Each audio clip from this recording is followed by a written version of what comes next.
जनतेच्या साठी अवेलेबल, म्हणजे मी 24 तास चौकात उभा असतो. काय सांगाल मनोज दादा, तुम्ही प्रत्येक घर टू घर फिरून पत्रक देताय, कसा प्रतिसाद मिळतोय तुम्हाला? सांगली महानगरपालिकेची ही 2026 ची निवडणूक 2019ला ह्या जनते मायबापनं आम्हाला आशीर्वाद दिला आणि आम्ही 2019ला महानगरपालिका क्षेत्रात गेलो. महानगरपालिकेत गेल्यानंतर आम्ही प्रत्येक, मी असेल, कांचनताई वहिनी असतील, आमच्या शुभांगी साळुंके असतील, तिघाही नगरसेवकांनी आपल्या ह्या प्रभागासाठी रस्ते, गटार आणि लाईट ह्या मूलभूत सोयी करण्यासाठी प्रत्येकी 20-20 ते 25-25 कोटी रुपयाचा निधी विरोधी पक्षात राहून सुद्धा आम्ही महानगरपालिकेतनं खेचून आणायचा प्रयत्न केला आणि त्यात आम्ही यशस्वी राहिलो. आता सामोरे जात असताना महानगरपालिकेच्या या प्रभाग क्रमांक 11 मध्ये आताच्या मागण्या त्यांच्या त्याहून वेगळ्या आहेत. म्हणजे कुठं चिल्ड्रन पार्क असेल, कुठं महिलांच्यासाठी एक सुसज्ज गार्डन असेल, किंवा आधुनिक शाळा असतील, डिजिटल शाळा असतील, अशा वेगवेगळ्या मागण्या आपल्या या परिसरातल्या लोकांच्या या ठिकाणी आम्हाला पाहायला मिळतात. आणि ज्या ठिकाणी आम्ही रस्ते, गटारे याची व्यवस्था केल्या, त्यामुळे या जनतेचा एक विश्वास आमच्यावरती झालेला आहे की ही लोक आपल्यातली माणसं आहेत, आपल्या मिसळणारी माणसं आहेत. कधी आपण या लोकांच्यात आमच्याजवळ आले की त्यांचं काम होतंय, ही त्यांच्या मनात एक आमच्याबद्दलची भावना तयार झाल्या आणि त्या भावनेचा आधार घेऊन आम्ही या लोकांच्यात फिरत असताना आम्हाला प्रचंड उत्साहात लोक आम्हाला भेटतात, साखर, पेढे खाऊ घालतात आणि त्यांच्या मनातल्या इच्छा आम्हाला सांगत जातात आणि त्या पद्धतीने आम्ही वर्कआउट करतोय. नक्कीच महानगरपालिका क्षेत्रात या प्रभागात भारतीय जनता पार्टीचं आमचं पूर्ण पॅनल हे बहुमतानं निवडून येईल आणि महानगरपालिका क्षेत्रात सुद्धा भारतीय जनता पार्टीची सत्ता ही या 2026ला नक्की भारतीय जनता पार्टीचा झेंडा महानगरपालिकेवर फडकेल.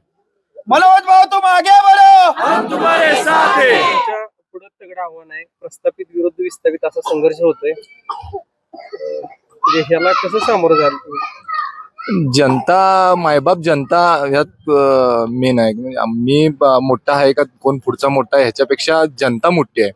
जनता जे ठरवल तो उमेदवार नक्की निवडून येईल, कारण की जनतेच्या साठी अवेलेबल, म्हणजे मी 24 तास चौकात उभा असतो. संजूभाऊ आमचा सकाळी 6 वाजल्यापासून रात्री 12 वाजेपर्यंत कोणीही फोन केले की आम्ही त्यांच्या मदतीला धावतो. महेश साळुंके असतील, नवीनच आमच्यात एक रुपनर कुटुंब आमच्यात एक ऍड झाले, आता ती सुद्धा समाजकार्यात अग्रेसर असते. म्हणजे आम्ही ही रस्त्यावरची माणसं आहे, आमच्याकडे यायला लोकांना लागत नाही, आम्ही सहज अवेलेबल होतो. त्यामुळं जनतेला लक्षात येते की कुणाला मतदान करायचं आणि आपल्या गरजेला कोण येणार आहे. लोक नगरसेवक निवडून देणार आहेत, एखाद्या राजा किंवा ही निवडून देणार नाहीत, लोक नगरसेवक निवडून देणार आहेत. त्यामुळे लोकांना कळतंय कुणाला निवडून द्यायचं. कित्येक वर्ष काँग्रेसचा बालेकिल्ला राहिलेला आहे हा प्रभाग, तुमच्यामुळे तगडं आव्हान आहे, कसं हे आव्हान तुम्ही कराल?